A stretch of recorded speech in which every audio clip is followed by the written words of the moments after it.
وزیر اعلیٰ سندھ مراد علی شاہ نے صوبے میں 2 لاکھ گھروں کو سولر سسٹم فراہم کرنے کا اعلان کیا ہے۔ تفصیلات کے مطابق وزیر اعلیٰ ہاؤس میں سولر ہوم سسٹم کے معاہدے کی تقریب سے خطاب میں مراد علی شاہ نے کہا، پہلے مرحلے میں 400 میگا واٹ بجلی پیدا کریں گے، چاہتے ہیں لوگوں کو سستی بجلی فراہم کریں۔ تمام سرکاری عمارتوں کو سولر سسٹم پر منتقل کیا جائے گا۔ 34 سرکاری عمارتیں سولر پر منتقل ہو چکی ہیں۔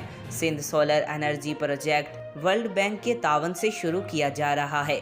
ورلڈ بینک اس پروجیکٹ پر $100 ملین کی فنڈنگ کر رہا ہے۔ وزیر اعلیٰ سندھ کا کہنا تھا کہ کم آمدنی والے خاندانوں کو 80% سبسڈی پر سولر سسٹم ملے گا۔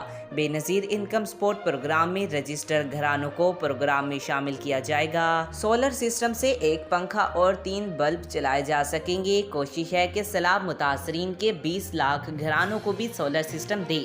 انہوں نے کہا، 3 کمپنیاں اس سسٹم پر کام کر رہی ہیں۔ تمام کمپنیوں کے شرکاء کا خیر مقدم کرتا ہوں۔ اس وقت بجلی کا بحران زیادہ ہے۔ گرین پاور پلانٹ سے لوگوں کو سستی بجلی فراہم کریں گے۔ آج تک کے لیے اتنا ہی۔ مزید ایسی معلوماتی ویڈیو دیکھنے کے لیے ہمارے چینل کو سبسکرائب کریں۔